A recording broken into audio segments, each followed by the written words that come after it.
It's my pleasure this evening to welcome a good friend and a wonderful reporter, Peter Baker, who's reported for the Washington Post and is now a reporter for the New York Times. And he has done excellent work at both places and has won prizes for his fine reporting. So we get to talk to him about a couple of news organizations and also the state of the industry. We've been doing a lot of state of the industry stuff too.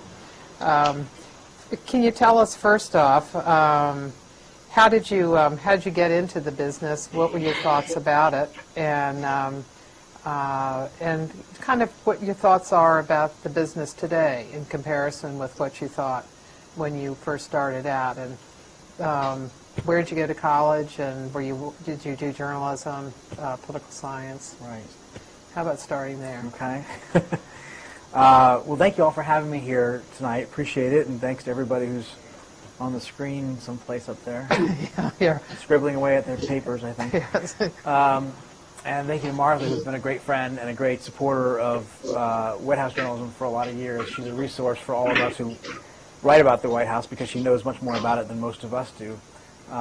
She's been there Not for... true. Oh, it's totally true, and a great friend and supporter of ours. So it's nice to be here tonight. I always wanted to be a journalist. It's a cliche. I was the editor of my third grade class paper, and that kind of got me hooked. I went to Oberlin College in Ohio. Didn't study journalism.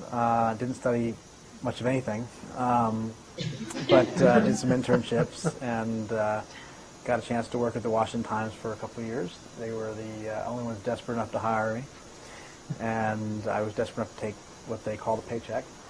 And I worked in Virginia for a couple of years and then moved over to the Washington Post. I was there for about 20 years, covering first Virginia, and then I went to the White House during Clinton's second term, covered his second term, and then went abroad for 4 years to Russia, and also reported from Iraq and Afghanistan, and then came back and covered Bush's second term, and last year moved over to the New York Times, where I'm now covering Obama's first term. So the state of the business would be terrible.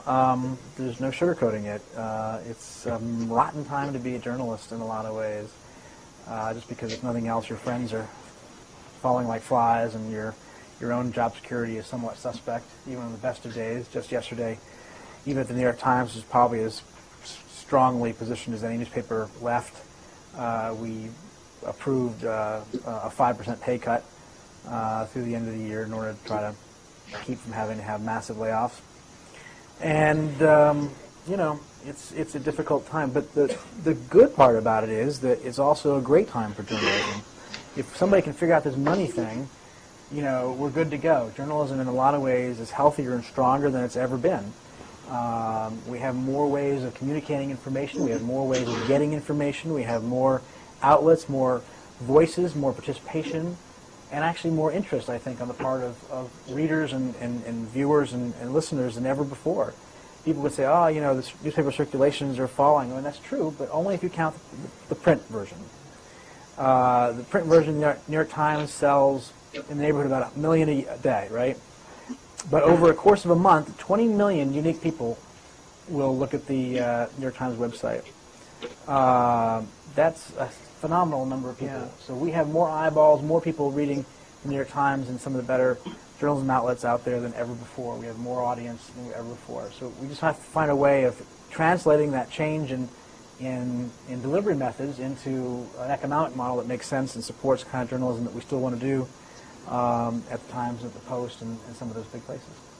One of the reporters yesterday at the briefing, I can't remember who it was, second row.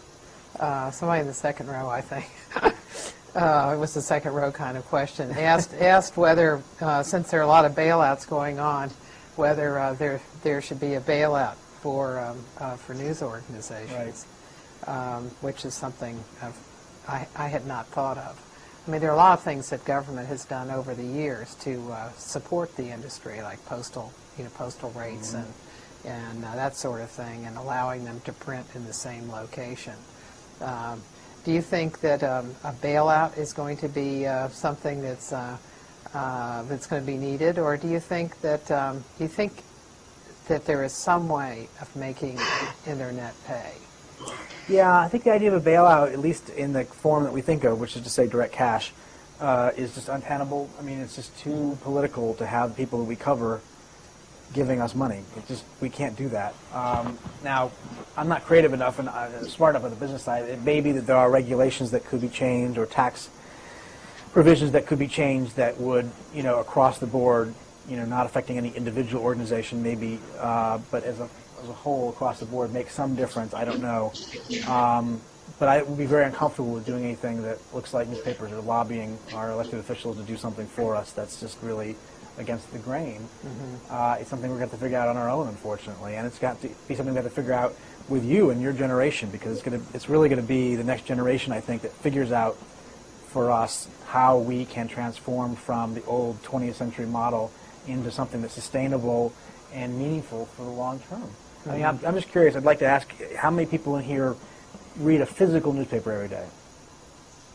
Or once a week even? Okay, good. Yay. And how many people read a newspaper online most days at least? Okay, great. See, this is the issue. You're not paying.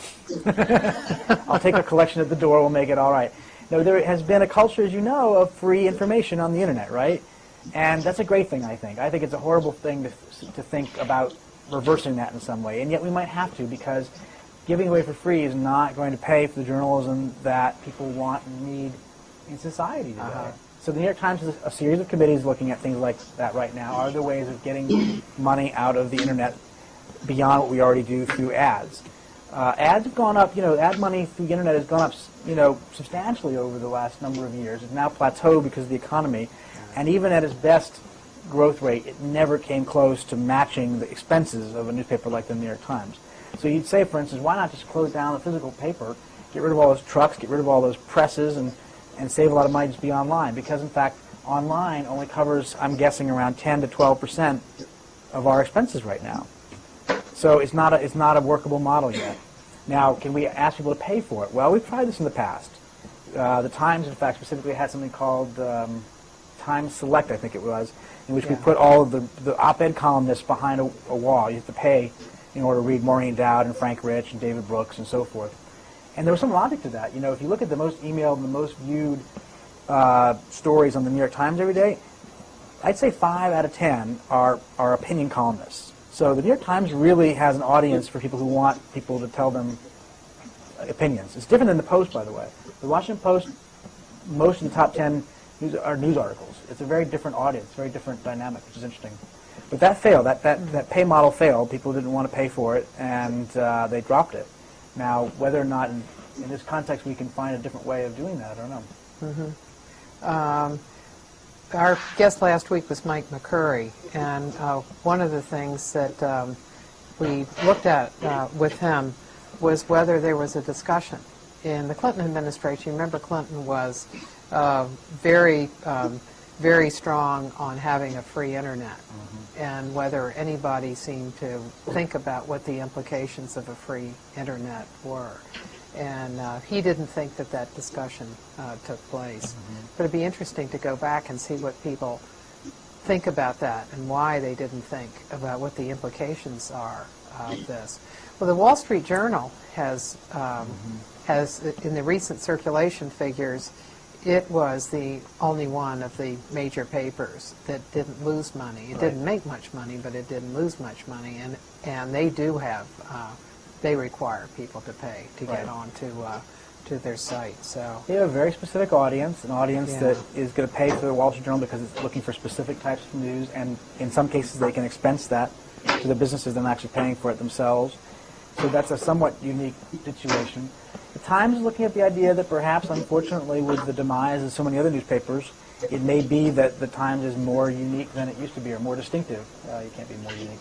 More distinctive than it used to be, and therefore offering something of value that people might be willing to pay for today in a way that they might not have just 2 years ago. But I still think it's a problematic course, and nobody's quite certain whether it would work. And, you know, you can see recently the Washington Post has been cutting back on various kinds of things. Like it cut the business section on a daily basis, and it's cut the number of pages in the Metro section. And you really see the difference of what it is now and what it used to be, you know, even a year ago. Yeah. And so in a way, the Times has not made that kind of change, and so it widens the distance between them. Well, I think that's true, and that's one of the reasons why, for instance, in the recent round of budget cutting, the Post has offered its fourth round of buyouts to staff. They're trying to shrink the staff even more. They got, as you said, they got rid of a standalone business section. They got rid of a standalone book world. They got rid of the Sunday Source section, and they're making other cuts. They've closed foreign bureaus. The Times strategy seems to be different, and I'm no business person. The Times strategy seems to be, let's hang on to what makes our journalism unique, and we will figure out the web thing, but they're not cutting staff. They have made changes. I'm not going to say they haven't made changes. They folded the Metro section into the A section, and they have ads now on the front page, you may notice, if you read the print version at the very bottom. So it's making hard choices itself, but by asking reporters and editors to take a 5% pay cut, they're saying, let's see if we can't ride this out, at least until the end of the recession, and then figure out what is caused by the recession, what is caused by industry changes, and see if we can't hold together the model of what the Times has always been, so that we're not reducing the appeal to the readers we have left. I mean, I think the fact is that these become self-fulfilling cycles. You lose readers, you lose advertising, so you cut back the newspaper and you make it less appealing to those who still want to read the Washington Post or the Chicago Tribune or the Boston Globe. Yeah.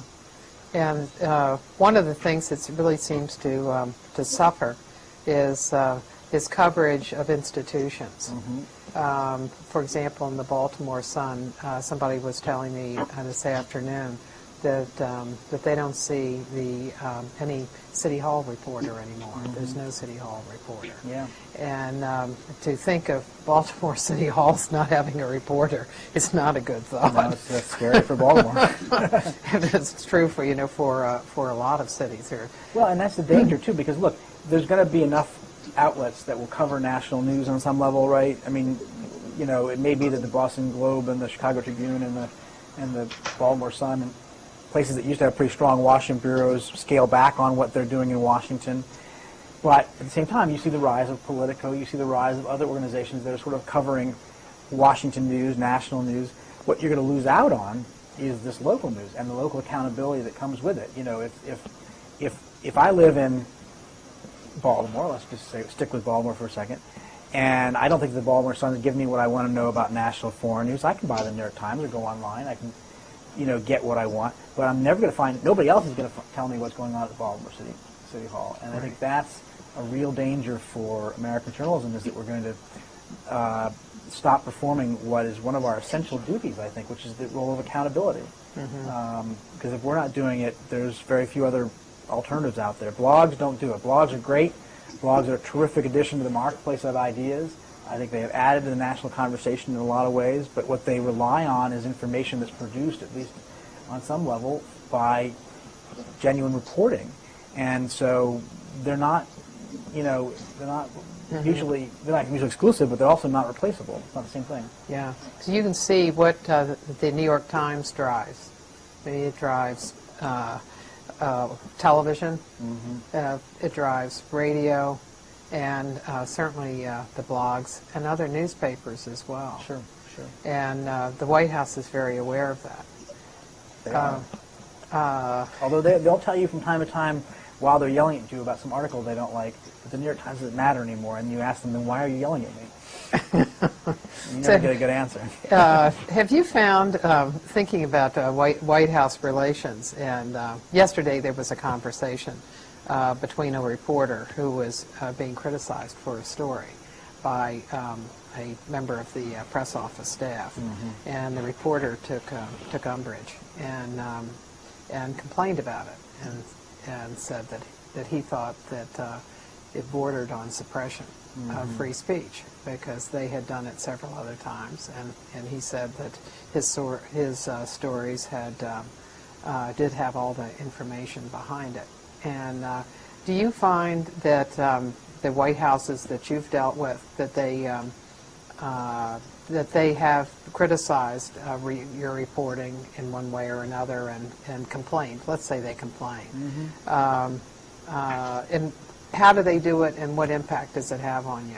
Well, they do, and it does. I mean, first let's start with the notion that a White House is a White House, and you may prefer Democrats, you may prefer Republicans, but in the end, when it comes to dealing with the press, there are fairly similar trends that cross party lines, which is that they don't like what you write, and they'll complain about it, and you'll push back, and you'll have a give and take. Sometimes that's healthy. I don't have a problem with a White House official calling me and complaining about a story. I would rather they tell me what they think is wrong with the story, so at least we can discuss it. We can have it out. We can sometimes that would be helpful. Sometimes it means that the next time I write a story, even if you're not talking about something that's factually wrong, if you understand where they're coming from, the next time you can maybe avoid some tripwires that at least make sure that their viewpoint is included in a fair and balanced way. Sometimes they're just wrong. Sometimes they're just going to bitch about a story because they don't like the story or because their boss told them to call and complain, which is what happens a lot of the time. But I remember, I'll give an example of one White House where they didn't like me, I guess, and they didn't like some of the coverage, and they sent out a memo. I was working on a long piece, and they sent out a memo saying, don't cooperate with him and don't call him back and don't participate in this story, and it makes things difficult. There's no question about it. But it's not our job to be loved. It's our job to do things aggressively and fairly. Those two things are sometimes in conflict, but they are touchstones of what we try to do. And if they're not going to talk to you, then you just keep trying until you find somebody who will. And inevitably, information is like water. It finds its way out, and you just have to figure out where the drain is. To stretch the metaphor a little far. Or more than one drain. Or more than one drain, yeah. Do you go up to the Hill? Do you find that the Hill is a good source, because the White House is talking to people up on the Hill? Exactly. I mean, I worked very briefly with a woman named Ann Devroy. She was a White House correspondent for the Washington Post in the early 90s, and she was a legend. She was really, if you ever decide you want to spend time thinking about White House coverage, Ann Devroy is the one to study. She had those people scared witless. Nobody ever dared to say anything to her, because she would just absolutely rip them a new one, and because they knew she was always right. I mean, she had her stories dead on. She knew more people in the building than they did. A new White House would show up, and they would think they were in charge, and they would discover that Ann knew more about what they had done their first day than they did. She had the place wired, and she didn't take guff from anybody, Democrat or Republican. And she told me once, I said, well, how do you do this? I mean, what if they stop talking to you? What do you do? She says, you know what? I never get information from them. They're not the ones who talk to you. The ones who talk to you are the ones that they talk to, right? So who's a White House talk to? Well, they talk to their friends, right? Who are their friends? Their friends are lobbyists, right? Their friends are on the Hill, members of Congress. Their friends are in the agencies and the cabinet departments sometimes. So there's all sorts of places you can go to get information about a White House, even if the White House itself doesn't want to give it to you.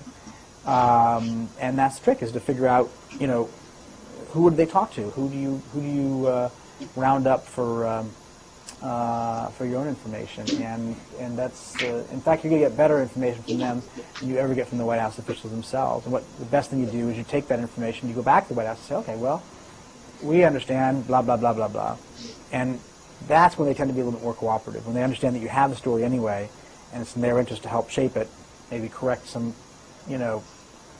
details that you might have wrong, and in their case, put the best spin on it. One of the things that that Ann did every year was she published a list of staff salaries, and She was awesome, yeah.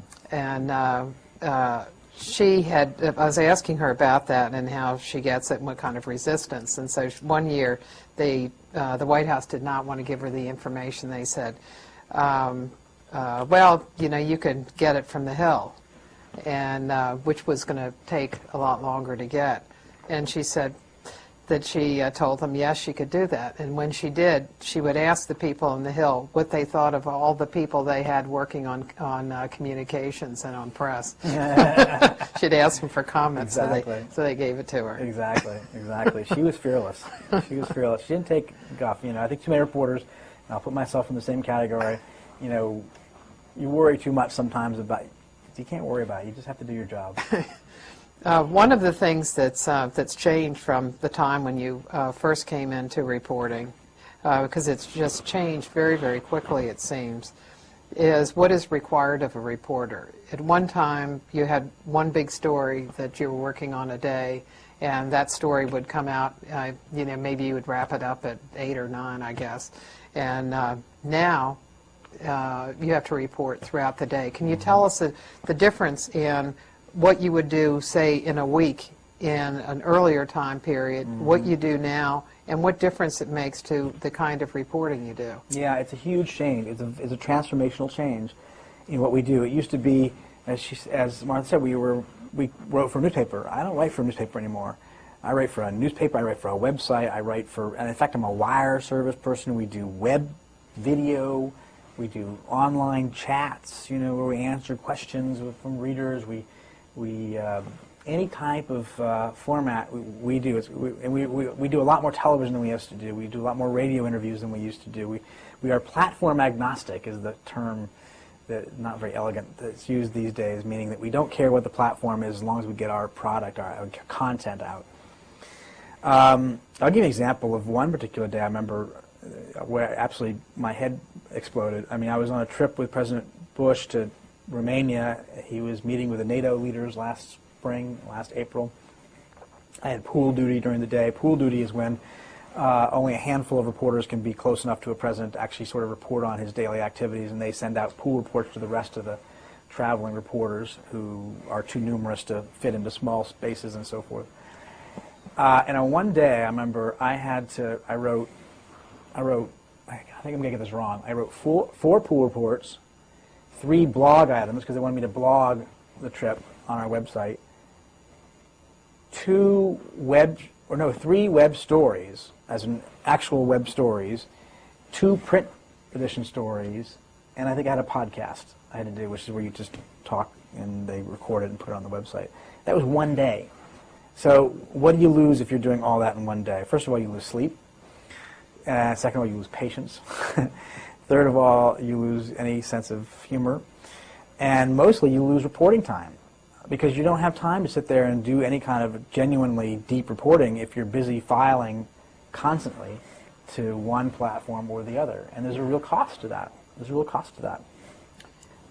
So do you think, or does it lead to stories that aren't right?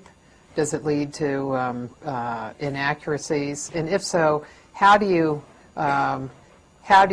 make a mature story? Do you, when you put something on the web, it changes during the day and to the final story? It leads to shallow stories. I hope not inaccurate stories, but it leads to stories being not as fully realized or as reported as they ought to be, because you're writing it in 5 minutes time. You know, Obama has just given an announcement he's gonna appoint Joe Blow to be his 4th nominee for Secretary of Commerce, let's say. You know, boom, boom, boom, boom, you write it out. And then what's amazing is then you start getting these emails from readers who know so much more than you do. You know, the one thing you discover once you're a journalist is you know less than the people you're writing for, right? Not all of them. 99% of them you might know more than, but somebody out there knows a heck of a lot more about whatever you're writing about than you do. So I write, President Obama announced today that he's going to appoint Joe Blow his Secretary of Commerce, and I write up whatever the hell I know about Joe Blow in 5 minutes' time. And then I start getting emails. Well, yeah, but did you know about this about Joe Blow? How come you didn't mention this? Aren't you biased because you forgot to mention this? Like, I'm not biased. I had 5 minutes' time, and I don't know Joe Blow's entire biography in 5 minutes' time, and I haven't had time to do the kind of research that ought to be done. So, you know, you try to do that research for the next version, right? Either because you're updating the web version or because you're going to write a print version for the next day's paper. And you try very hard to, like, you know, expand your knowledge base and your source base. But there are only so many hours in the day, and ultimately you run out. And a White House reporter has it worse than, in some ways, than a lot of others because, A, a lot of news travels through that building, and you're responsible for all of it effectively. and B, it's not always the same story from day to day. So you're covering every different kind of story. You're covering Medicare, and you're covering economic stimulus, and you're covering Iraq and Pakistan, and what about this flu thing? Last week alone, think about it, we had the defection of a Republican senator, we had international flu scare, we had Supreme Court. We had Supreme Court, right? A vacancy suddenly come up. We had, and there were 2 or 3 other things. We had a press conference and the 100-day thing that the president was doing, and there were at least 2 or 3 other, relatively big stories happening that week. And you have to be expert on all of these things because you're not really an expert on any of them. And so you try to do the best faking job you can in a very short amount of time. And in the rhythms of a week, are there some times during that week that are still carved out where you're going to do a long-range kind of story, like, say, for the News of the Week in Review? Well, what we try to do is, first of all, I should say on the specific stuff we don't know anything about. I should say we're lucky because of the New York Times and still the Washington Post. There are people who do know about all these subjects. They are beat reporters on other areas, and you can rely on your colleagues to help you out. So if suddenly the president says something on health care, and I'm like, I don't know if that's really news or how does that really fit in, there is somebody who knows about health care. You go to them and say, hey, help me out, help me understand this. So we're very lucky to have that kind of backstopping. But yeah, we have 4 people who are assigned to the White House full-time at the New York Times. Jeff Zeleny, Helene Cooper, Cheryl Stolberg, and myself. And we have a rotation in which each of us takes 1 week in which we are the duty person. We're in charge of everything the president does that week. If he goes to Arizona, which he's going to do next week, I think, you go with him. If he gives a press conference, you're in the chair. If the press secretary has a briefing, which he does every day, you're there to ask questions.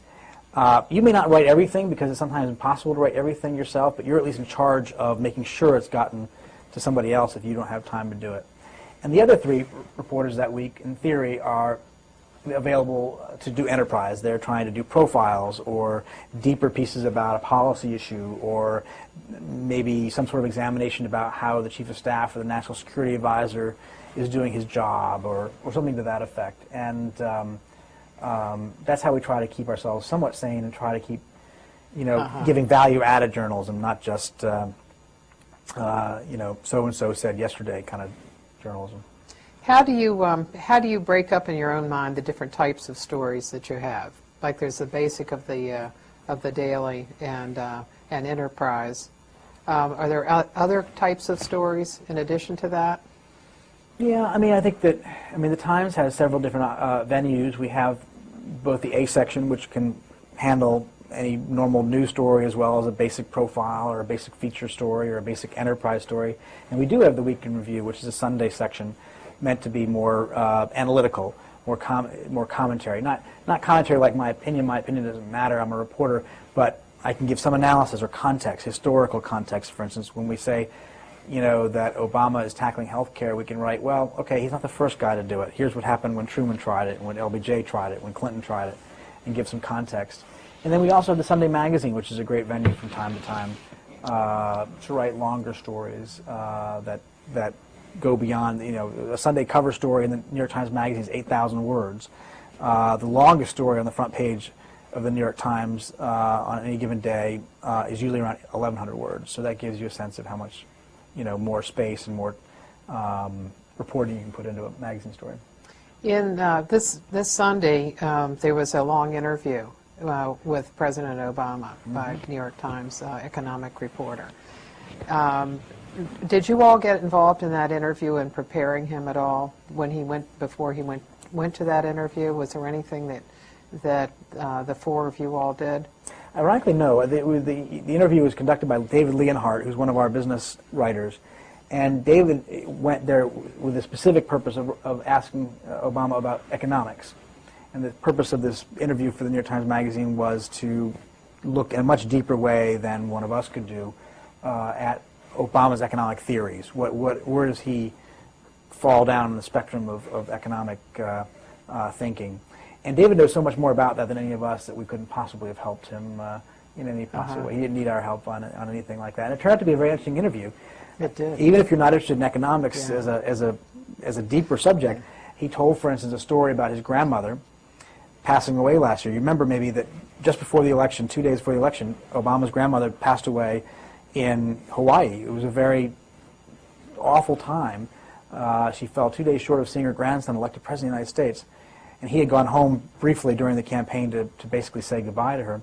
Well, he tells a story in this interview of how she had been diagnosed with terminal cancer, and then shortly thereafter, a couple weeks after, fell and broke her hip.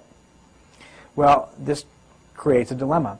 Do you do hip replacement surgery for somebody who is going to die? And she did. She made the decision to have it because otherwise her last weeks or months of life would have been miserable, right? And Obama says, I would have paid for that out of my own pocket. But then he makes the point that this is the problem with society's healthcare system right now. We spend an enormous share of our overall healthcare money in this country on the last 6 months of life. So does it make sense for society as a whole to pay for hip replacement surgery for somebody who's going to die? And if intellectually the answer might be one thing, personally the answer might be another thing. And this is at the heart of this debate we're about to have over healthcare in this country. You may say that as a country it makes no sense to do expensive procedures with very little outcome, and yet who's going to be the one who gives it up and says, I'm not going to have my mother or my grandmother do that? Mm-hmm. He has seemed to use family in a lot of ways in talking about, well, just a variety of problems, like with his mother, mm-hmm. and talked about her final days. Exactly. And how she was on the phone with their healthcare system.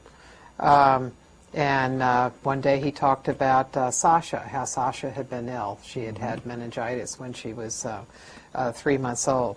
And somehow he brings out all of his experiences. And he does it in a way that I don't remember either Clinton or Bush doing it. And it seemed to be an effective part of how he communicates.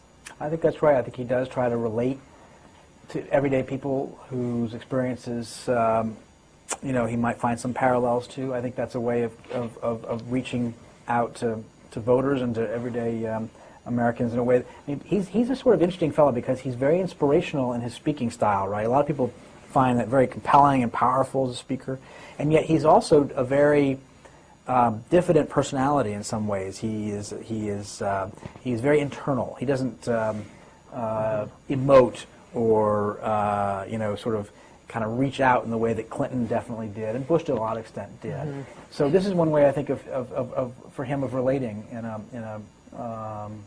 to his policies to the personal side of things. How do you see his communications in other ways, similar or different than Bush or Clinton? He's interesting. I'm trying to think about how he compares to both of those guys, and you see facets of both presidents, these most recent presidents, in Obama in different ways. He's neither Clinton nor Bush, obviously, and I'm not talking about ideology here, but in terms of leadership style, in terms of communication, he is like Clinton in some ways in that he has an intellectual appetite to understand policy in a deeper level than some do, and to really bore down and figure out what's going on.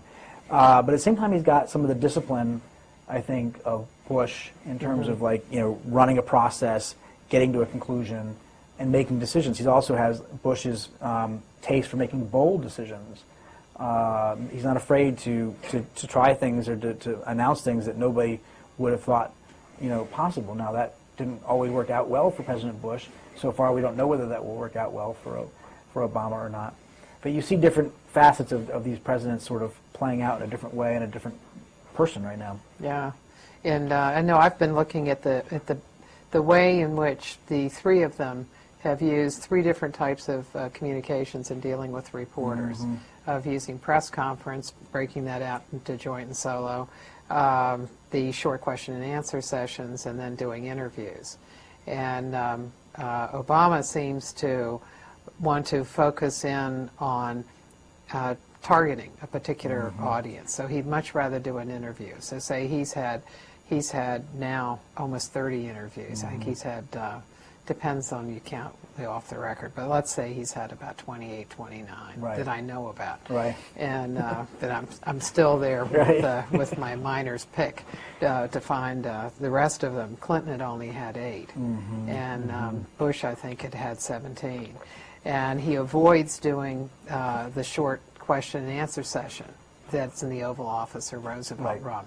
He doesn't like to do those because he seems to like things that are more controlled, as you were saying, that he's more disciplined. But even Bush had 59 of those by 100 days. Clinton had had 82, and Obama had had 18. Very interesting. And but he's done those nighttime newsers too. So it's as if he is trying to reach very specific audiences, but a national audience when he can get to that, which he was able to do with Well, those he's capitalizing on conferences. his strengths, right? I mean, Obama's strength as a communicator is in the very, formal speaking kind of setting. You would say Obama is a better speaker, for instance, than, say, Clinton. But Clinton was probably a better talker than Obama. Clinton get up there and just talk and grab an audience with sort of a much more colloquial kind of style and relate to them in a way that Obama is a little more distant. But Clinton was not an orator either. He didn't give great passages of oratory the way Obama has, particularly last year during the campaign. It's a very different skill set.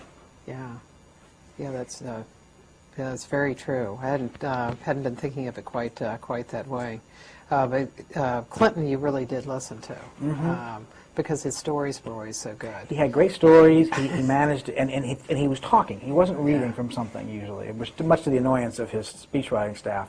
But he was sort of talking out loud a lot of the times. We know when we were covering Clinton, the great trick among reporters was go to the evening fundraisers, because during the day he was better about sticking to the scripts that he had agreed to and the speechwriters had written.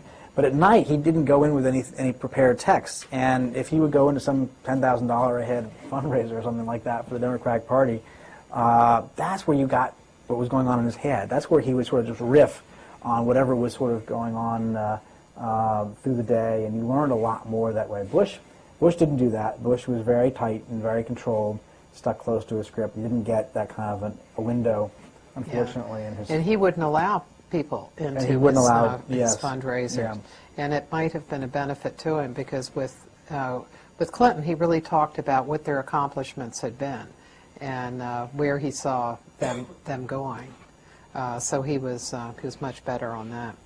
But how do you see their communications operations, the organization of the recent presidents? How are they similar and how are they different as far as your viewpoint as a reporter dealing with them? And what you see what they're doing for their presidents as well? Well, I mean, each one has had to adapt to changing environment, right? When Clinton was in office, there wasn't really an internet journalism type of demand at the time. The Drudge Report came along late in his presidency and obviously created great mischief for the Clinton administration, but they didn't have that sort of facet of their communication strategy. They had the beginning of cable television in a real way. Fox really came along during the Clinton era, and that was sort of their big, okay, how do we deal with the 24-hour-a-day craziness? And the big change, as Martha can tell you, was that Mike McCurry, who I guess you saw last week, opened up the briefings to television for the whole briefing. That used to be just you had the television cameras at the very beginning to get a little bit of the flavor of it, and then they would go away. McCurry said, "Now let's just have them all brief from start to finish." That changed the whole nature of those events. Bush came along, and he, in effect, created a second briefing during the day, because what had happened was the press secretary had a gaggle in the morning, which is an informal sit around the desk in the press secretary's office, quick rundown on what was going to happen during the day. Well, after 9/11, there was so much intense interest in anything the White House had, 24/7, that R.A. Fleischer moved that gaggle into the briefing room, and it became a full-scale briefing, even if without cameras. So, Gibbs now, Robert Gibbs, the Obama press secretary, has taken advantage of the sort of the dwindling interest that happened at the end of the Bush presidency when they got rid of the gaggle because nobody was coming anymore. And he's boiled it back down to a single briefing a day, no gaggle, try to get it out that way. They're doing it very late in the day. I'm surprised that they get away with that given the increasing hunger of the wires and the TV stations during the day to be fed. But they're also dealing with Politico, which didn't exist really until 2 years ago, and they're dealing with a variety of outlets like that. So it's a different beast. It seems to me that they have missed something in getting rid of the gaggle. They got rid of it in early September, and by Dana Perino's her discussion was that that the White House Correspondents Association had gone for it too, to end the gaggle. I'm not sure how much of a discussion there really was within the association, but what it seemed to do for them was, yes, it was true that that not too many people were coming to the White House any longer, but the morning session was different than the afternoon. That, for example, you would be more likely to come to the morning session than you would in the afternoon, because in the afternoon, it's kind of the crazies take over for part of that time on the briefing, and so it gets spent in other kinds of ways than than what one wants. But in getting rid of it, later in September, when the financial collapse came, they had no established venue to deal with the issues of the financial situation. So what they ended up having to do was bring the president out all the time, instead of using surrogates, which they could have done before the markets opened. They could have brought people out. And then I thought recently when Obama made his remarks, I guess it was Tuesday, it was 2 weeks ago, where he was talking about torture and whether there should be a commission or not. And he ended up with a very different message, it seemed, than what the administration position was as Rahm had talked about it. And perhaps he went farther than he meant to go. If there had been a gaggle, they would have known that that was coming up because it was on everybody's mind. It's an early alarm system for them, yeah. And I wouldn't mind a gaggle that was more along the old days, which was meant to be more informational and less performance. I think the problem for a lot of reporters is that if you put it in the briefing room, especially if you have cameras going, it's about performance rather than information. So print reporters get a lot less out of the briefing, I think, than the TV guys who want to get a bite, who want to get the press secretary saying whatever the official line of the day is. I'm trying to think of the last time I actually quoted from the briefing. I don't find that I do it very often because I don't think it's very, it lays out official positions, but most of the official positions are pretty well known to that point anyway, or they're pretty banal and not very helpful. So the gaggle, if it were, go back to the original idea of a around the desk kind of like chatting with the press secretary, kind of getting updated without cameras and tape recorders and a big production, I think might be more useful for both sides, but I'm not sure that'll happen. Yeah. No. Tony Snow tried to do that when he came in as Bush's press secretary, and his mistake was doing it on his first day, when there was so much interest in him as a new press secretary and as a sort of a celebrity figure that everybody crowded into his office. It became jammed, and it was a disaster, and he immediately gave it up and never tried it again. He should have waited a few weeks till interest had died down, and then just talked with the regulars rather than make it a big production. Yeah, I know early on Gibbs talked about it's being a possibility, but he didn't want to try it at the beginning. Well, let's get some questions from the students. Towson, you got a question? Or has everybody been staying up all night finishing their papers?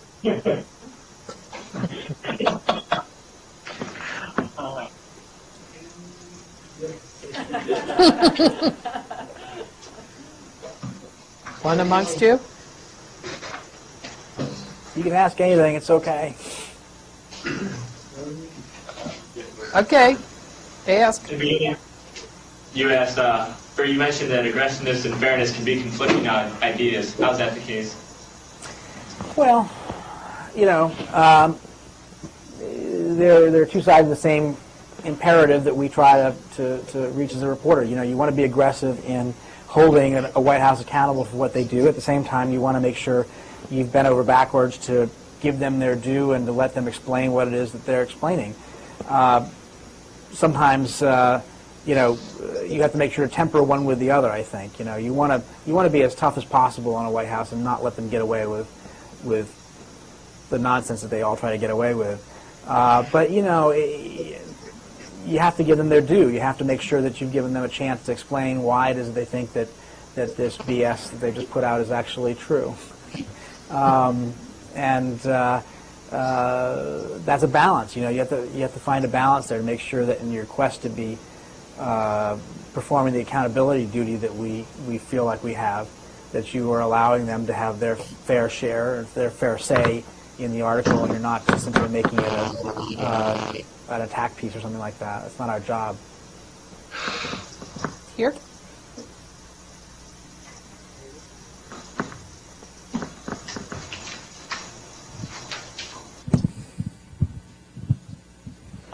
So I was wondering about your thoughts about the future of specifically print journalism. Obviously, it's been, the times have been tough, but do you think that maybe, a lot of it I think is just, the times have been tough for everyone recently. And, I'm thinking about like books, like people are always predicting like books like not, kind of going to disappear, at least in like the print form. But they really haven't, and they're actually doing quite well for the most part. So I was wondering do you think that, to a certain extent, there'll always be an audience for print journalism, and in that, like, for example, older people, prefer it in print, even if they're familiar with the internet, because it's easier for them to read than small text on a screen. So, especially with other newspapers going out of business, do you think the New York Times can kind of step in and maybe after the downturn pick up some of that readership and, have an online form but still continue in the print version, or do you think it's that time is over? Yeah, it's a good question. And I think I would not have forecasted 5 years ago how much it has changed just by today. Even in the last 12 months, it has changed faster than I would have thought then. So it's what's happening are two different things. You're right, the recession is making things tough for everybody. But that's overlaying a broader change in our society's reading habits, which we saw here in this room, right? How many people put their hands up when we talked about a print version? I think 3. Well, we can't make it work with 3. So, the recession has exacerbated that and accelerated that, and that's, pushing newspapers closer and closer to closure. I suspect you'll see by the end of this year a number of major cities in America, significant-sized cities, without a print newspaper, which would have been, I thought, unthinkable a year ago. Can the New York Times pick up some of that? I think some, yes, but I think we are transforming to a different age, and we have to recognize that print is a physical thing, will be around for a while, but it's not the future. And we have to find ways of getting to other delivery vehicles. We're creating a new Kindle, too, I think they're trying to do, which is meant to be much more specific for newspapers and magazines, which is a great thing. My view is anything that gets the journalism out there is okay by me. What worries me, and what worries a lot of us, is that it's cheap to put out a website with print. It's not that hard to put a newspaper out even. What's hard is to put out a newspaper that can afford a $3 million bureau in Baghdad with armored cars and enough Iraqi staff and translators and guards to help us understand what's really happening over there. That is something that you can't do on the cheap. At the Washington Post, as an example, Dana Priest and Amy Goldstein, Ann Hull spent a year investigating the Walter Reed story, you may remember a couple years ago, which found that the soldiers coming home injured in war for their country were being not very well treated at the Walter Reed Hospital here in Washington. Well, it took them a whole year to really uncover that story. Plus, that's 2 reporters' time for a year, figure the salaries out, what those would be, and the benefits, and then figure out the additional costs of the graphics people and the photographers and the editors who all came in and out of that story over the course of that year. That's a lot of money. That's a lot of money. And so some newspaper that's dying and losing its revenue is going to say, that's something I can't afford. I need to have the Dana Priest and Ann Hull spend their year giving me, 100 stories, not one story. And even though those 100 stories will never be as impactful or as meaningful as the one that they invested in, that's the economic trade-off. So my hope is that we're heading to a new future. I hope and believe that the new future will be a good one, but that between now and then we've got to figure out a way that we don't lose that, investment of journalism that really matters as we get to our whatever final stage we get to, or next stage, I would hope. Do you think that that television and radio are going to pick up any of the work that traditionally newspapers did? Well, I mean, they have, there are some really, really quality television and radio outlets out there that do a lot of very important work in that regard. But they're having some of the same problems. The audience share of the big three, broadcast network news programs that used to be the staple of your parents and my parents' generations, their audience has shrunk tremendously. They don't have the resources themselves to do some of the things that they used to do. So, they're there, but they're not going to necessarily pick up the slack. Yeah, and you could just think. I was just thinking about CBS and all the ways that it's cut back, like it's closed to Moscow bureau. All of them, yeah. Tries to cover so many countries from London. All from London, yeah. Yeah, so you have whole areas of the world that that are not well covered. For example, Africa, and what's going on, like say, with Al Qaeda moving into Somalia. I mean, who's really looking at that? Or in Latin America, the growing influence of the Chinese that Hillary Clinton was talking about the other day. That you're just going to miss. Important stories at a large level as well as a small one. Is there any way of pooling resources for investigative work of several news organizations? People are experimenting with this idea. There is a new organization called ProPublica, which is funded by some very rich people, that has hired a lot of well-known and talented reporters away from newspapers to just do investigative reporting in the public interest, and then they try to team up with individual newspapers. I think they've teamed up with both the Post and the Times on some discrete stories. So that's one model. That's something that people are experimenting with.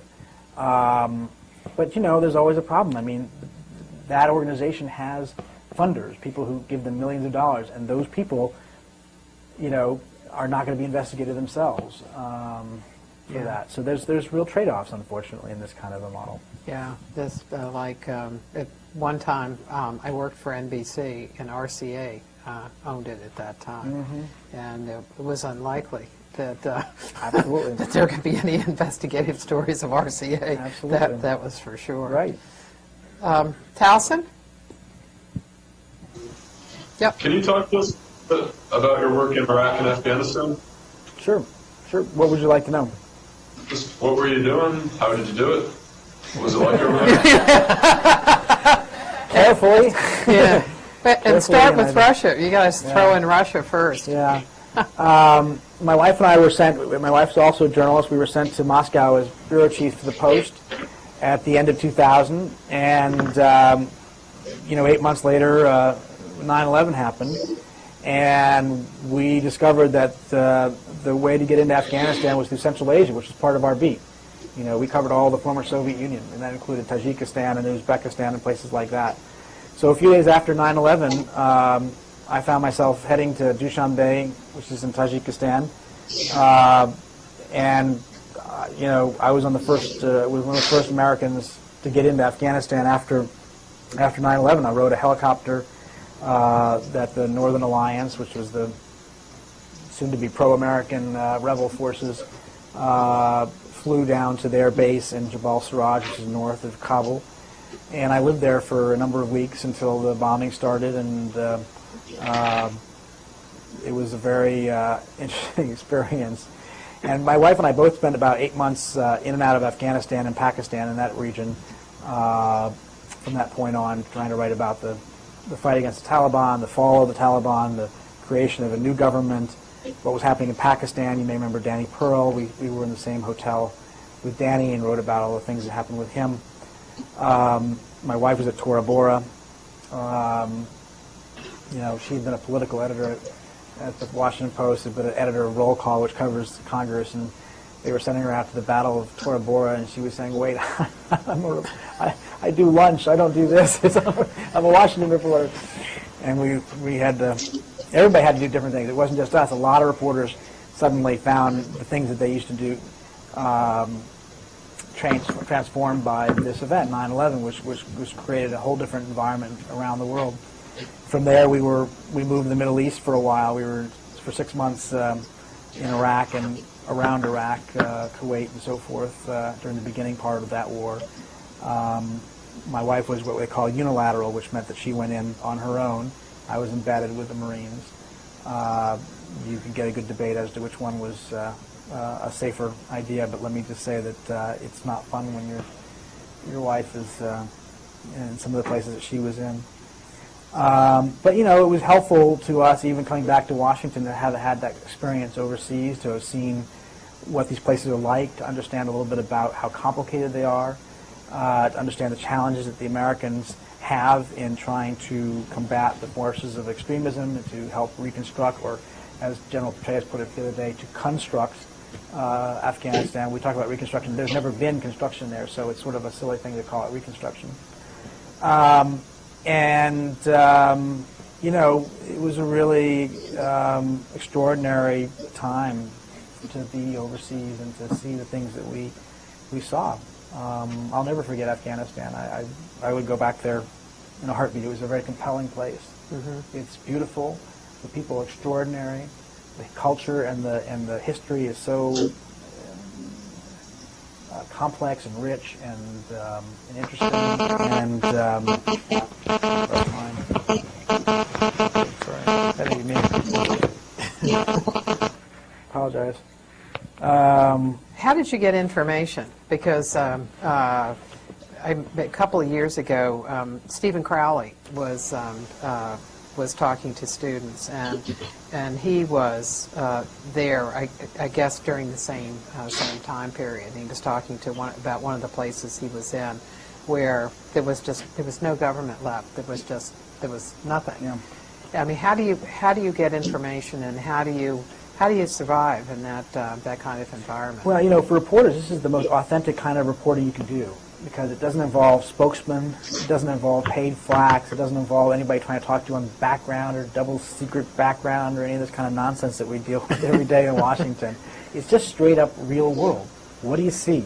What do you hear? It's you're using your senses. You really are just like reporting back in the very old school of foreign correspondence to literally tell people back home, you know, what's right in front of you.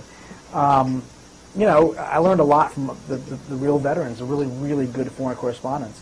As an example, the bus station is the most important place you can ever go as a foreign correspondent. If you're trying to figure out what the heck's happening, you go to a bus station, you interview people who are just getting off the bus from that place you're not allowed to go to, right? So if you're trying to figure out what's happening in Kandahar, and you can't get there because it's too dangerous and the Taliban are in control, you go to the bus station, you talk to people as they get off the bus. What's happening there? What are you seeing there? Who's in charge? How many hours of electricity do you have a day? You know, are you hearing explosions at night? Do you see any signs of Americans? That sort of thing. Really was just, it was a very raw form of reporting that was, you know, extremely compelling. Where did you get your translator? You had to have an interpreter, right? Boy, in Afghanistan it was hard. In Russia we had an office, we had a set-up establishment, we had people who worked there for dozens of years, including translators. It was a very well set-up operation there. In Afghanistan, you parachute in. I went in on a helicopter. I didn't know anybody. I didn't know anything. And I couldn't find anybody who spoke English very well, not well enough to be a translator. And eventually I was teamed up with a couple friends who were foreign reporters, an Italian friend and a British friend, and all of us were from Moscow. And we eventually found an Afghan who spoke pretty good Russian, left over from the Soviet war. So he would translate from Dari to Russian, and we would translate from Russian to English. So some of these quotes you might imagine are somewhat less than precise. One day we were interviewing a guy who spoke only Pashto, and our guy didn't speak Pashto. So the Pashto guy spoke to somebody who translated Dari. He translated Dari to our translated to Russian, and we were translating English. And I don't think I used any of that. It was just too crazy. But you know, you do what you have to. You bring enough cash. and you bring, you buy generators because you don't have any electricity there on the ground, and you sleep in on the concrete floor of somebody who lets you sleep in his house, and you make do with whatever you can. I didn't eat anything other than rice and bread for 8 weeks.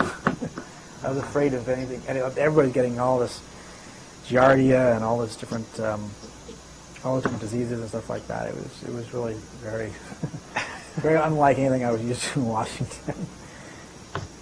When you went to Iraq, I assume it was very different than being in Afghanistan. Iraq was different because in Afghanistan we almost never saw the Americans.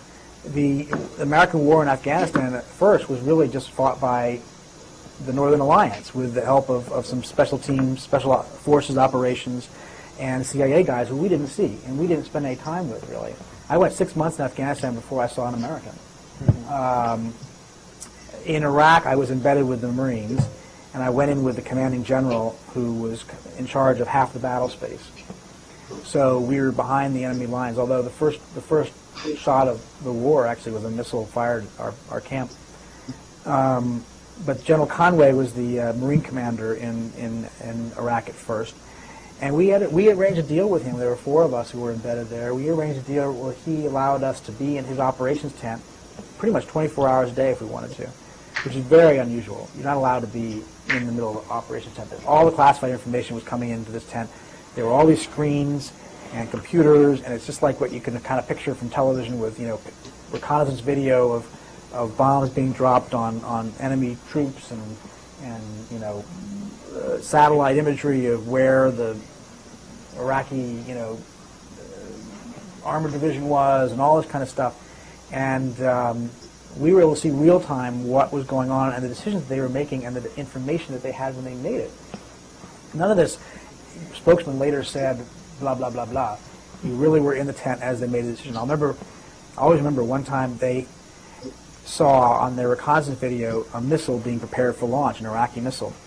They were absolutely convinced that it had chemical weapons on it. Now, we now know, of course, they didn't have them, right? But at the time, it felt very real, and it seemed very real. And the reason they thought there were chemical weapons on it was because they saw in their video Iraqis in, I think they were in suits or something like that, who were milling around the launch pad, which, seemed to be a sign. And for whatever reason, I don't quite remember why, they calculated that the missile was aimed at their home camp back in Kuwait. We were in Iraq at the time. So they scrambled some jets to go take out this missile before it could be launched. And in the back of the room, guy waves his hand and says, wait a second, we've just analyzed the wind plume and the wind pattern and what the plume would be if we were to hit this missile, and it did have chemical weapons, and they did a very fast estimate on their computer that 4,000 people would be killed, civilians who would, by the chemicals that would be set loose. And these guys had to make a decision. What do we do? Do we take out this missile and risk, great civilian casualties, or do we let the missile shoot at our own colleagues back in Kuwait? And of course, they made the decision to not strike at the missile because they were very concerned about the civilian casualties.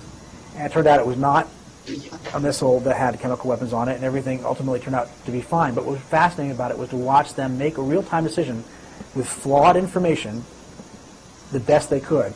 And once you see that, you recognize how things happen in reality.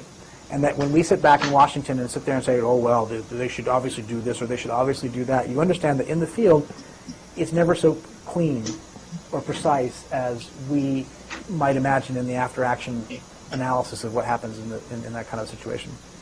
In your reporting there and in Susan's, where she was, particularly in Tora Bora, did you see any footprint of the White House?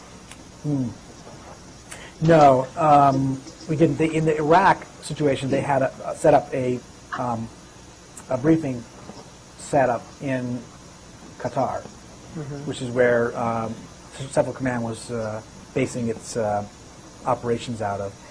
And I didn't, we weren't there, so we don't know what that was like. We see some of those briefings on television, and they often had no bearing on what we were seeing literally up close in the field.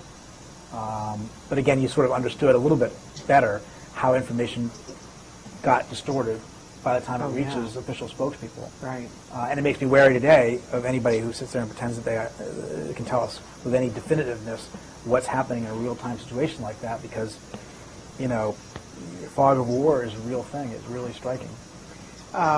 So in your experience, you certainly see the benefits of being embedded. Yes. What are the arguments against it? Because I know it certainly is a discussion that we see take place. Right. Yeah, there are people who criticize embedding, and that's fine. That's a fair question. You know, when you're embedded, the program worked in a way that you were stuck with a specific unit, and you could only be with that unit until the end of operations or whatever. You know, my view of this is embedding is just a somewhat more formal way of what we used to do in the old days. We were always, in World War II and Vietnam and other wars, there were always reporters who tried to get to the closest front lines as they possibly could to actually live with the troops as they were fighting a war. And yes, they only were able to tell the story that they saw in front of them, right? You're not going to get a macro strategic view of the war from Ernie Pyle, you know, at the head of the 82nd Airborne in Germany. But you are going to get a picture of what the war looks like right there. So my view of this is it would be bad for newspapers if they only had embedded reporters. Just like it would be bad if we only sent reporters to the Democratic convention or the Republican convention and didn't send it to the other side. So what we try to do is try to get as many different types of reporting as we could. We had, I think, 10 reporters who were embedded with military outfits at the beginning of the Iraq War, and we had 10 reporters, including my wife, who were unilaterals, who were traveling around Iraq to the extent that they could to find out on their own as much as they could outside of the control of the military. So they were interviewing Iraqis to find out, you know, what the Iraqis were telling them about what happened. Only once you have all of that kind of information, you bring it back to Washington and you try to process it and integrate it and collate it, you get a fuller picture. So I will freely confess that the picture that I got was, of course, narrow, because it can only be what I saw. But what the alternative is to sit back in Qatar and let, you know, some spokesman tell you what's happening? No way. What did I imagine you and Susan have had long discussions about this. What was she seeing at the same time as a unilateral? How did the risks seemed to me to be huge? They were huge, yeah. She saw quickly how quickly chaotic it was in the wake of the American forces. Remember, the strategy was not to control Iraq. The strategy was to blaze through Iraq and hit Baghdad as fast as possible to take out the government, take out Saddam. So as they powered forward, they left behind, you know, a newly chaotic situation. People were thrilled. I mean, my wife can tell you, they were absolutely thrilled to no longer be under Saddam. I mean, look, it's something we forget today because of what a mess it became. But people were absolutely thrilled to no longer have Saddam. And a lot of her early stories were about, you know, finally they could tell what really happened to them, the torture and the repression, and there were some horrific stories. She was in a room not much different than this with as many people as we have here today, and one after the other was just telling her stories about torture, how relatives were killed or executed, and she finally just said, okay, anybody in this room who has a story in which you or a family member were tortured or in prison, you know, raise your hand. Everybody's hand goes up. I mean, we've forgotten that today. But you also saw in those early days, I think, from her perspective, the early seeds of what would become our problem, which is to say that there was a great deal of chaos and there was a great deal of pent-up anger and hostility, and they got shot at, for instance, and it was very clear early on that the Americans and the Brits who were in Basra and the southern Iraq did not have a real control over the situation and didn't really fully understand the country that they were now inheriting. So she got a very important view, I think, of what was happening that way. Mm-hmm. Question from here?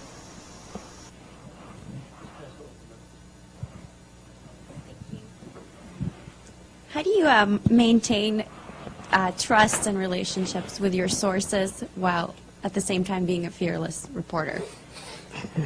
Yeah, that's a good question. You know, the truth is that the real professionals, if you deal with them, the real professionals understand what you do.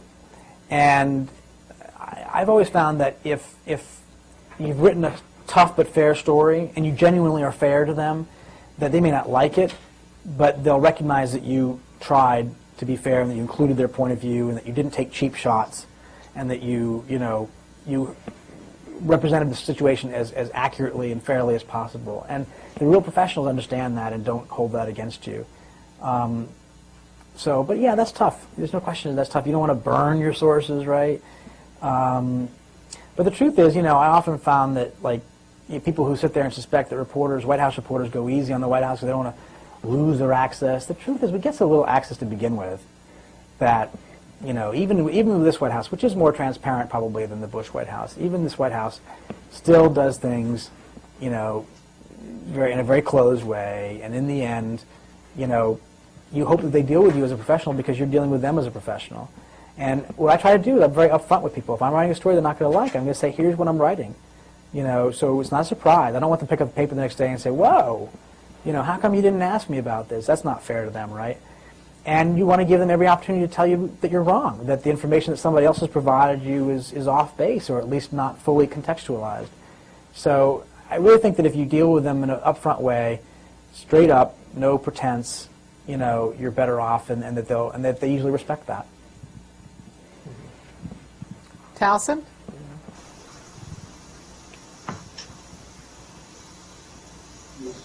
How does the White House feel about the trouble that the newspaper and media are having right now? It seems like the White House doesn't necessarily like reporting, but is the White House losing anything by the situation of the newspapers? Yeah, I think that this is every White House's dream, right? Newspapers are finally going to go away. The truth is, again, they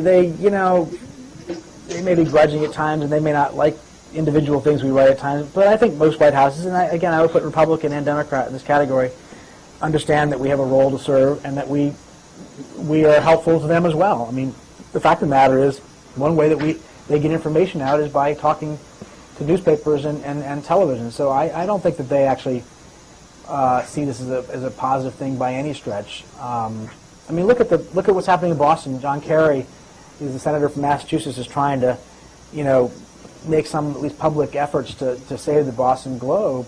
And the Boston Globe has written some really tough stuff on John Kerry over the years, some stuff that he really, really hasn't liked. But I think that he understands, and most politicians understand, that newspapers are important to what they do, that they're part of the currency of the political system, and that without them, they're worse off.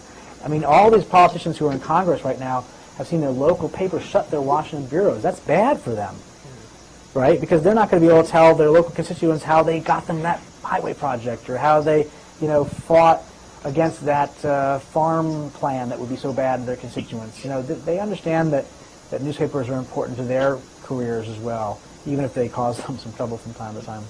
If you're thinking about policy, that for a White House, newspapers are crucial. If you're going to discuss credit default swaps, you're not going to be doing that with television or with radio. You're going to have to do it with newspapers. That's right. And then inform reporters, and then that goes out to television and elsewhere. Absolutely. I think we had one over here. I remember one over here.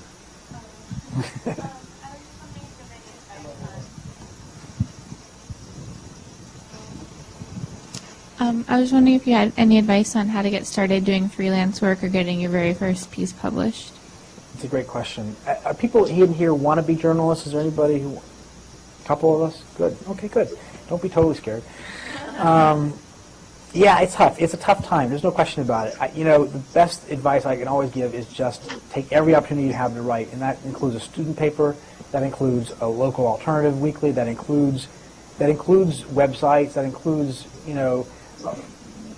local television does stuff on its own web pages. I mean, there's a lot of different places you can try to write things right now, and I would take any internship that's out there, although I'm sure they're cutting back and they're harder to get. The only way you get a job in print journalism is through clips. You have to be able to show them what you can do, and getting that first one's hard.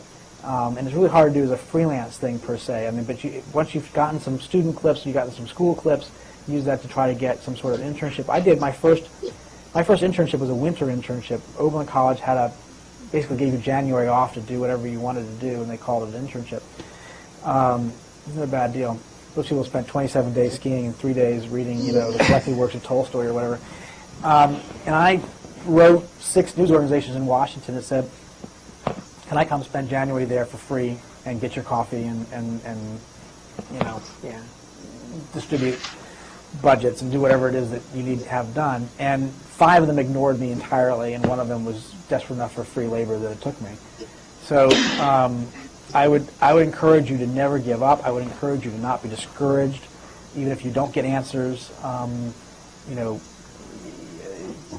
papered my wall in college with rejection letters. It just, it goes to the territory. It's going to be your generation, honestly, is going to figure us out, and you're going to be the ones who end up leading us into a new and different and better era of journalism. So I'm an optimist for your generation, even if it looks tough right now. And on a point of optimism, I was doing a piece on Eisenhower and television. I went back to look at the origins of television in the presidency.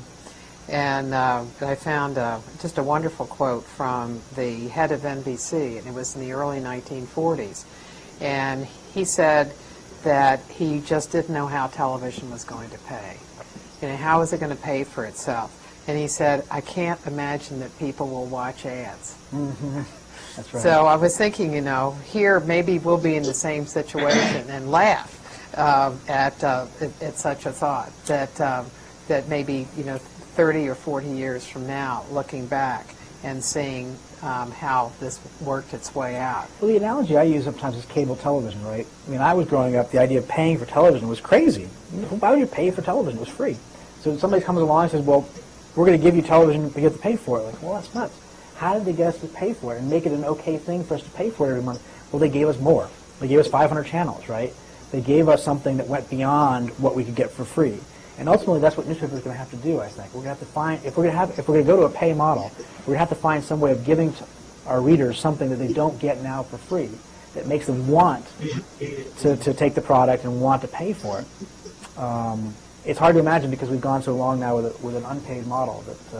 But there are history. Look, nobody would have paid for this when I was growing up. That's crazy. It's water, right? And now you shell out $2.50 or whatever it is these things cost sometimes. At least in New York. Why? I don't know, because marketing made it seem like it was better, fresher, healthier. There are ways, I think, of finding to make journalism attractive as something people want to pay for, I think. Hope. Towson, one last question. You said you were writing newspaper when you were on the pool. You were writing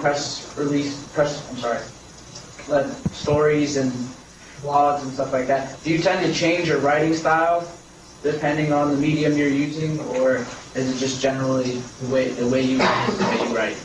That's a great question. I'd like to think it's not boring in all the different models.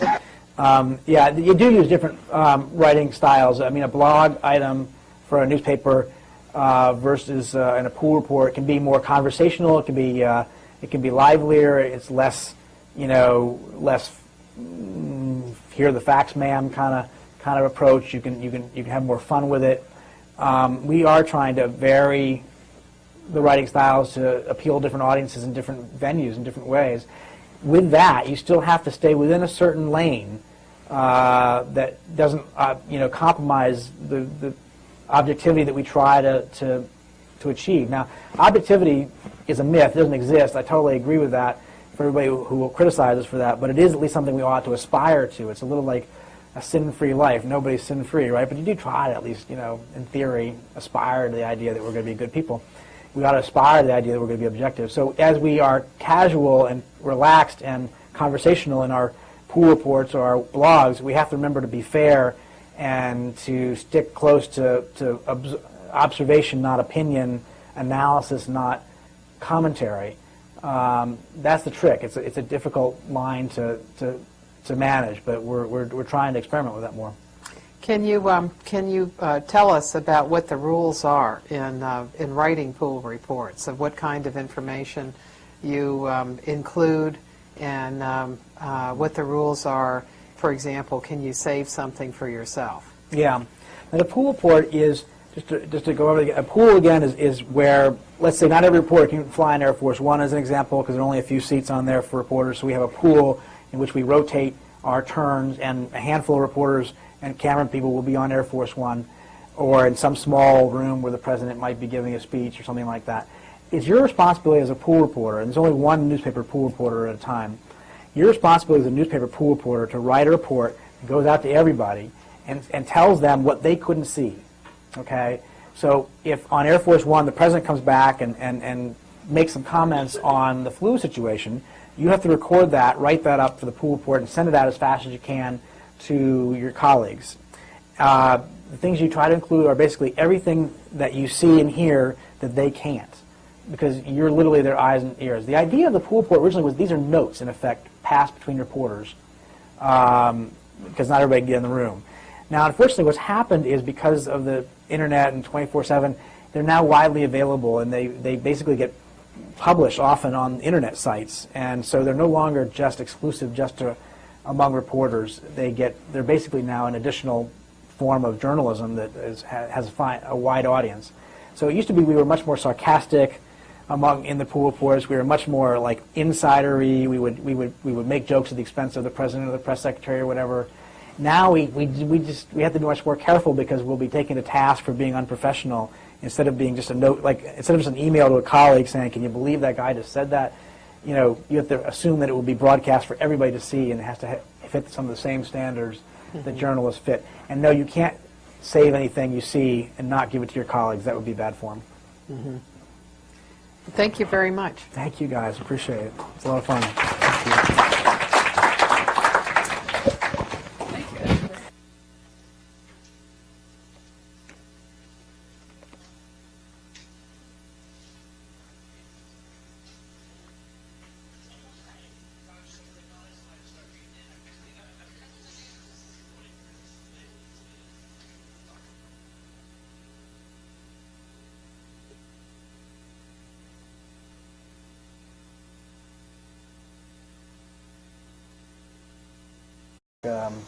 Course, and nobody's quite certain whether it would work.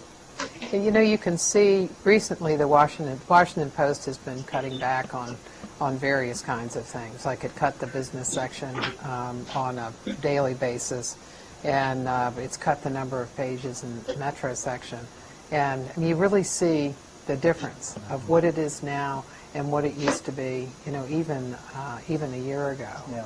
And so in a way, the Times has not made that kind of change, and so it widens the distance between them. Well, I think that's true, and that's one of the reasons why, for instance, in the recent round of budget cutting, the Post has offered its fourth round of buyouts to staff. They're trying to shrink the staff even more. They got, as you said, they got rid of a standalone business section. They got rid of a standalone book world. They got rid of the Sunday Source section, and they're making other cuts. They've closed foreign bureaus. The Times strategy seems to be different, and I'm no business person. The Times strategy seems to be, let's hang on to what makes our journalism unique, and we will figure out the web thing, but they're not cutting staff. They have made changes. I'm not going to say they haven't made changes. They folded the Metro section into the A section, and they have ads now on the front page, you may notice, if you read the print version at the very bottom. So it's making hard choices itself, but by asking reporters and editors to take a 5% pay cut, they're saying, let's see if we can't ride this out, at least until the end of the recession, and then figure out what is caused by the recession, what is caused by the industry changes, and see if we can't hold together the model of what the Times has always been, so that we're not reducing the appeal to the readers we have left. I mean, I think the fact is that these become self-fulfilling cycles. You lose readers, you lose advertising, so you cut back the newspaper and you make it less appealing to those who still want to read the Washington Post or the Chicago Tribune or the Boston Globe. Yeah. And one of the things that really seems to suffer is coverage of institutions. For example, in the Baltimore Sun, somebody was telling me this afternoon that they don't see any City Hall reporter anymore. There's no City Hall reporter. Yeah, there are times where I'm now covering Obama's first term. So The state of the business would be terrible. There's no sugarcoating it. It's a rotten time to be a journalist in a lot of ways, just because if nothing else, your friends are falling like flies, and your own job security is somewhat suspect, even on the best of days. Just yesterday, even at the New York Times, is probably as strongly positioned as any newspaper left. We approved a 5% pay cut through the end of the year in order to try to keep from having to have massive layoffs. And, it's a difficult time. But the good part about it is that it's also a great time for journalism. If somebody can figure out this money thing, we're good to go. Journalism in a lot of ways is healthier and stronger than it's ever been.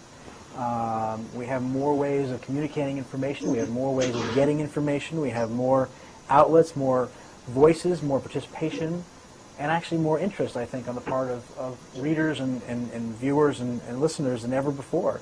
People would say, the newspaper circulations are falling. And that's true, but only if you count the print version. The print version, New York Times sells in the neighborhood about 1 million a day, right? But over a course of a month, 20 million unique people will look at the New York Times website.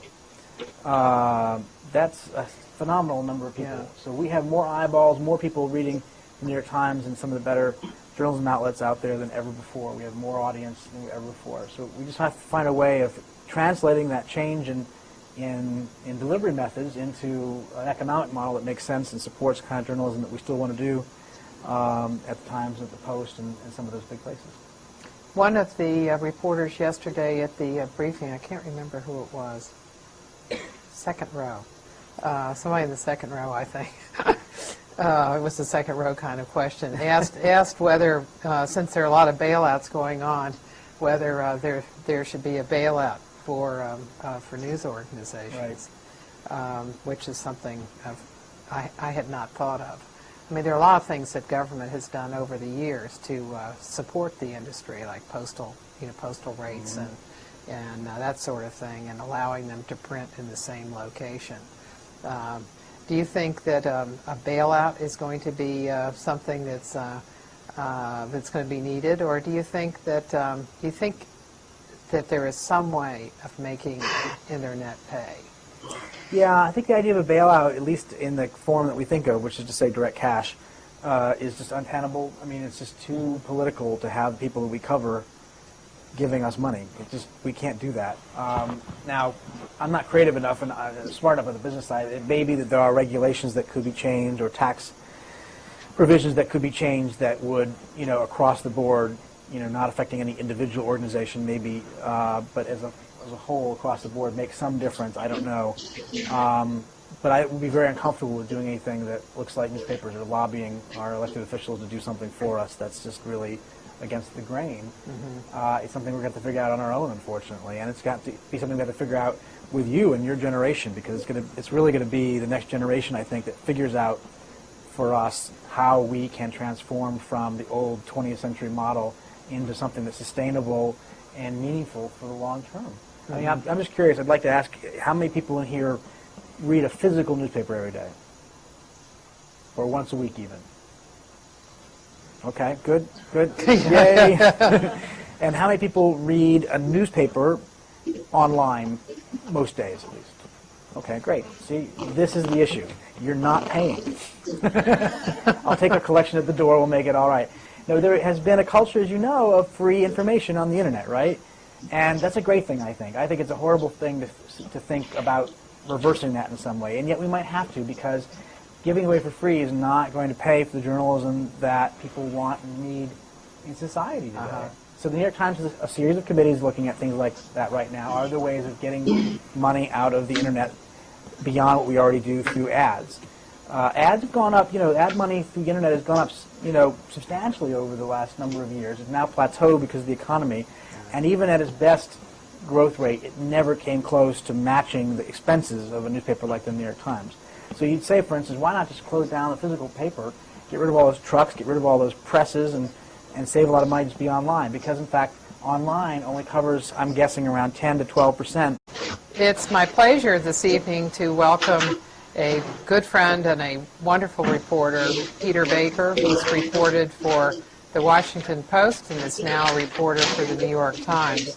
And he has done excellent work at both places and has won prizes for his fine reporting.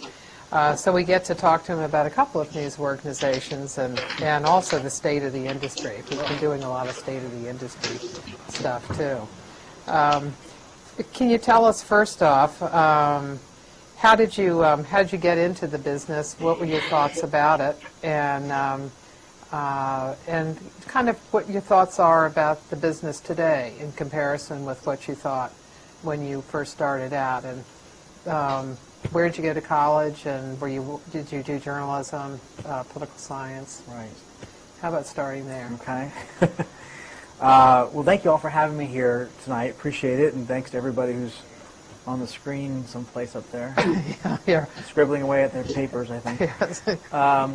And thank you to Martha, who's been a great friend and a great supporter of White House journalism for a lot of years. She's a resource for all of us who write about the White House because she knows much more about it than most of us do. She's been there Not for... true. Oh, it's totally true, and a great friend and supporter of ours. So it's nice to be here tonight. I always wanted to be a journalist. It's a cliche. I was the editor of my third grade class paper, and that kind of got me hooked. I went to Oberlin College in Ohio. Didn't study journalism. Didn't study much of anything, but did some internships and got a chance to work at the Washington Times for a couple of years. They were the only ones desperate enough to hire me, and I was desperate enough to take what they called a paycheck. And I worked in Virginia for a couple of years and then moved over to the Washington Post. I was there for about 20 years, covering first Virginia, and then I went to the White House during Clinton's second term, covered his second term, and then went abroad for 4 years to Russia, and also a reporter from Iraq and Afghanistan. And then came back and covered Bush's second term, and last year moved over to New York. Of our expenses right now. So it's not a workable model yet. Now, can we ask people to pay for it? Well, we've tried this in the past. The Times, in fact, specifically had something called Times Select, I think it was, in which we put all of the op-ed columnists behind a wall. You have to pay in order to read Maureen Dowd and Frank Rich and David Brooks and so forth. And there was some logic to that. You know, if you look at the most emailed and the most viewed stories on the New York Times every day, I'd say 5 out of 10 are opinion columnists. So the New York Times really has an audience for people who want people to tell them opinions. It's different than the Post, by the way. The Washington Post, most of the top 10 are news articles. It's a very different audience, very different dynamic, which is interesting. But that failed. That pay model failed. People didn't want to pay for it, and they dropped it. Now, whether or not in this context we can find a different way of doing that, I don't know. Mm-hmm. Our guest last week was Mike McCurry, and one of the things that we looked at with him was whether there was a discussion in the Clinton administration. Remember, Clinton was very strong on having a free internet, and whether anybody seemed to think about what the implications of a free internet were. And he didn't think that discussion took place. But it'd be interesting to go back and see what people think about that and why they didn't think about what the implications are of this. Well, the Wall Street Journal has, in the recent circulation figures, it was the only one of the major papers that didn't lose money. It didn't make much money, but it didn't lose much money.